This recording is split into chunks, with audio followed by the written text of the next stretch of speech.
Welcome to the 9.5 video about parabolas.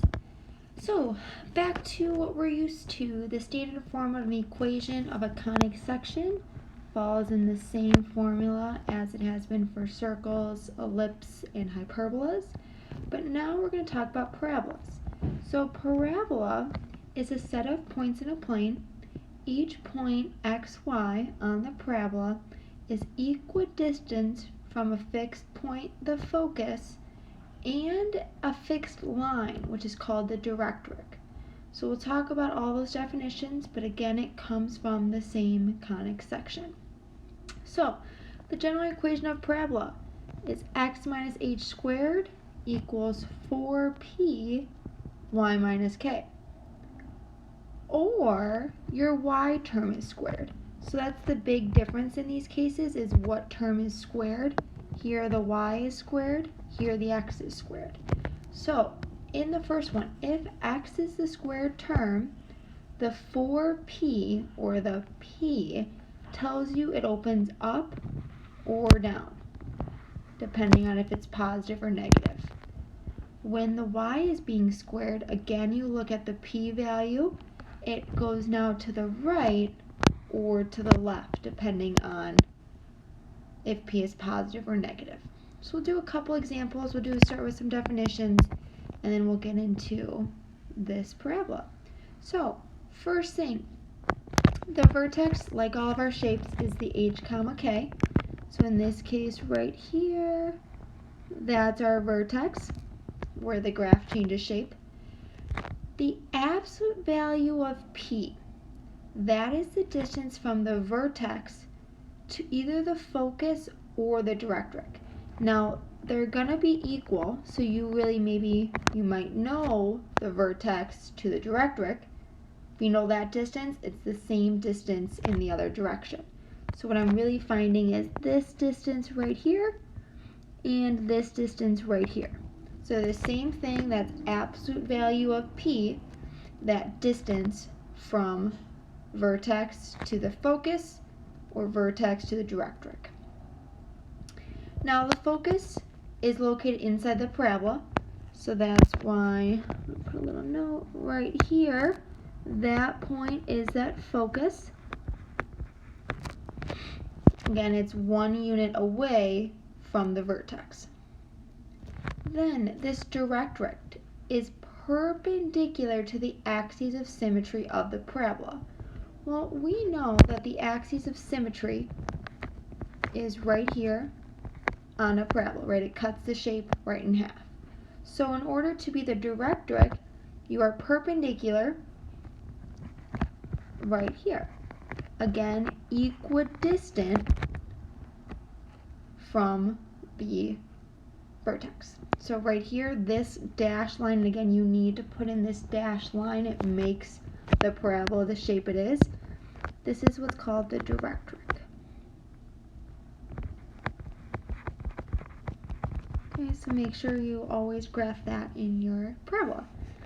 Next is the focal chord. So the focal chord is a segment through the focus perpendicular to the axis of symmetry with endpoints on the parabola. So that's a lot.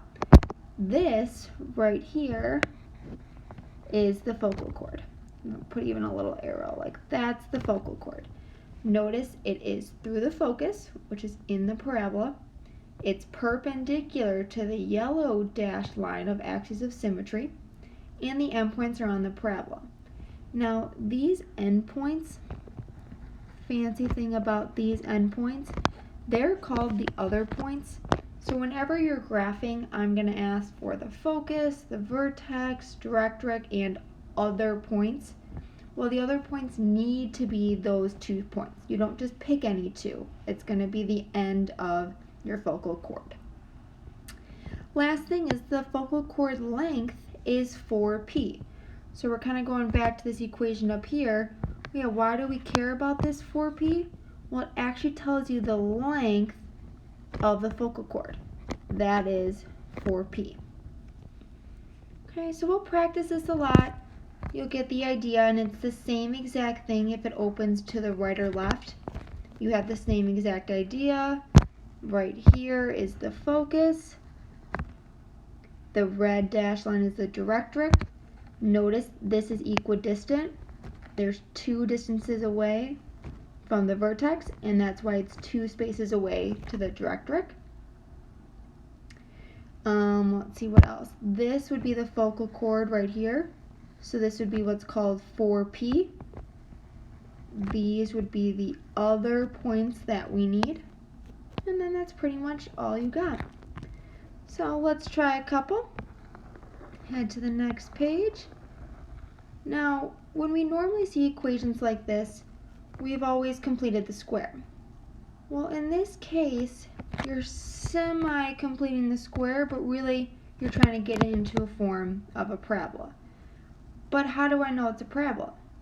Well, you notice there's only one squared term.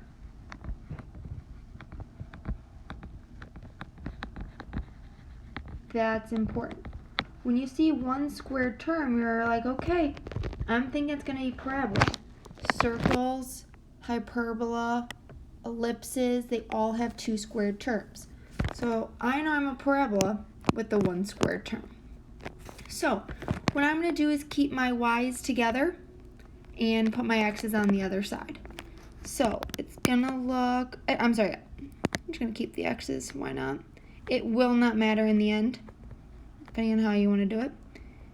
It's going to equal, I'm going to move things over because I'm trying to get it to look like the form we had on the first page. So I'm going to factor out a -1 here, right? Because if you want to do a completing the square, you need to have a coefficient of +1. Nothing over here changes quite yet. I'm going to complete the square, so I'm thinking what is 2 divided by 1? 2 squared. I'm sorry. Take b divided by 2 squared. So b divided by 2 squared. So it's 2 divided by 2 is 1. 1 squared is +1. Now you have to realize you're adding 1 to the right side, but actually you're subtracting 1. Right, you have to distribute that -1. So if you subtract 1 from one side, you need to do it to the other side, right? Be even on both sides. So this becomes 12x plus 24. And this is -1. This becomes y plus 1 squared. Now I'm getting close to having it look like the form on the first page, but I need to get the x term by itself. So I'm going to factor out a 12, get x plus 2 left over, equals -1 y plus 1 squared. Okay, this is really close to the form on the first page, but we cannot have this -1 acting on my squared term. So I'm going to divide everything by -1. So really I have -12 x plus 2 equals y plus 1 squared. Now this looks just like the form on the first page. Here's my parabola. Again, it won't matter what side you put your squared term on. I actually think I did it on the more confusing side, but you did the same idea. So let's find out some points. The vertex, like always, is just the opposite of what's in the parentheses. So I know it's -2, -1. I'll go ahead and graph that. -2, -1. So there's my vertex. I have to ask myself, what way is this going to be opening? Well, I need to look at this right here. This is really my 4p in our original equation. Well, if this is 4p equals -12, I know that p needs to be negative. P is actually -3. So because p is negative and my y is the squared term, I'm going to open to the left. Okay, so make sure that makes sense. You have your y as your squared term. your p-value is negative, so that means I open to the left. So with that, I now have the idea that's going to open to the left, so I can find some information.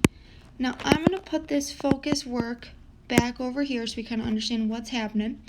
The 4p equals negative 12. So when you divide, you get p equaling negative 3. Now, everything I've looked at about is the absolute value of p. So what is the absolute value of p? Well, that's 3.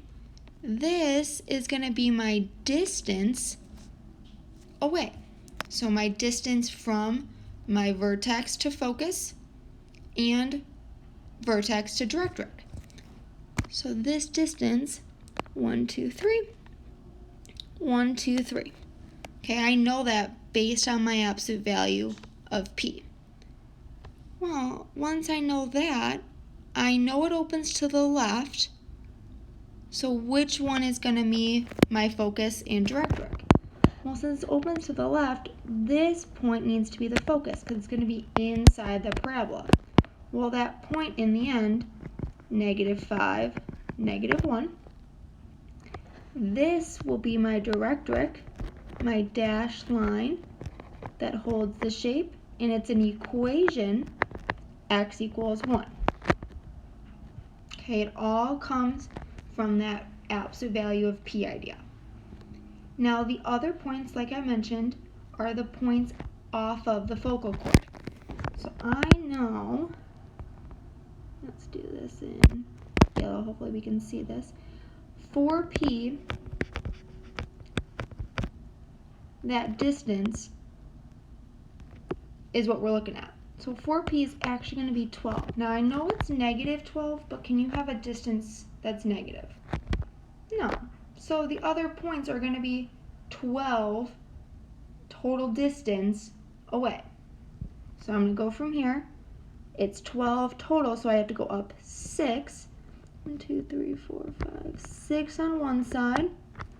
1, 2, 3, 4, 5, 6 on this side. And those would be my other points. Because this distance right here is my 4p. So now I'm going to start connecting my parabola shape.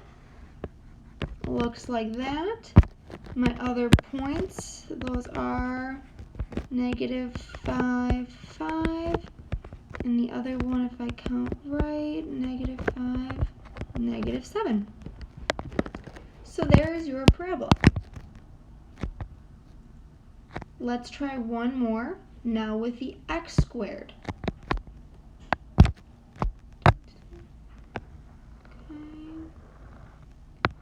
So same idea, but now we have the other term, sorry about that guys, other term squared.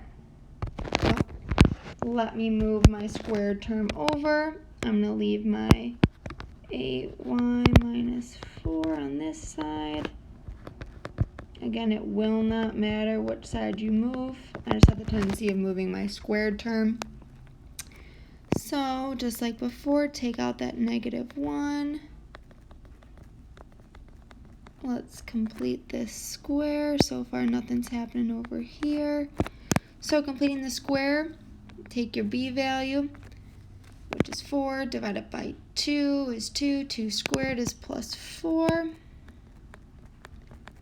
Well, I'm not really adding 4. Remember, you are subtracting 4, so what you do to one side, do to the other. So really, I have 8y minus 8, negative 1. Now this is perfect. X plus 2 squared. Again, get rid of that negative 1. Oh, actually, sorry. Before I do that, I'm jumping the gun. Before I do that, I'm going to make the left side look more like a hyperbola, which means I'm going to factor out that 8.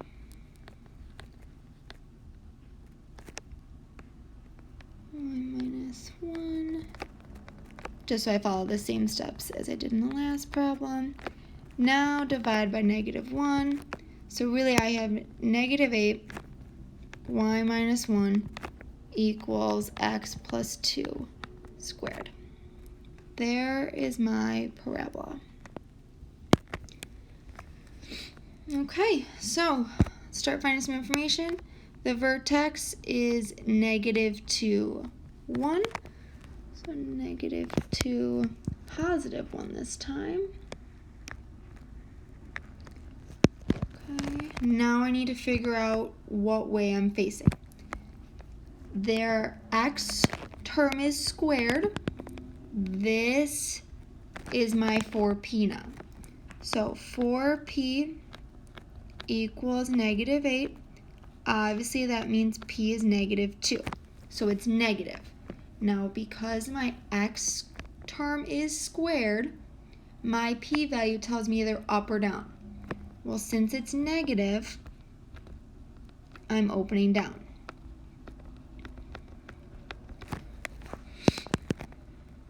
Okay, so make sure that makes sense about what direction, because everything from there will fall apart if you have the wrong direction. Okay, so back to kind of how we solved the last problem.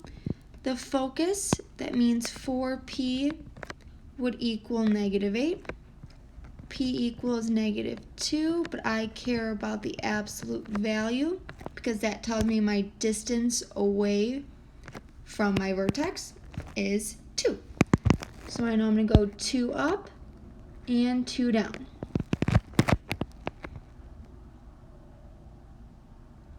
Well, I need to know my focus. Well, my focus needs to be in the parabola. The parabola opens down, so this point by default is my focus. So my focus coordinate would be -2, -1. That makes this one over here the directrix, that dashed line that holds the curve. That equation is y equals 3. The other points are going to be the end points of my focal chord. Well, I know that the distance,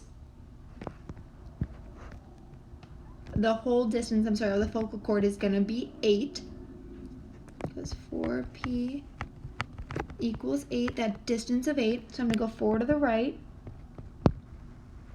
4 to the left, and I know that will be my end points of my focal chord. So those should be the points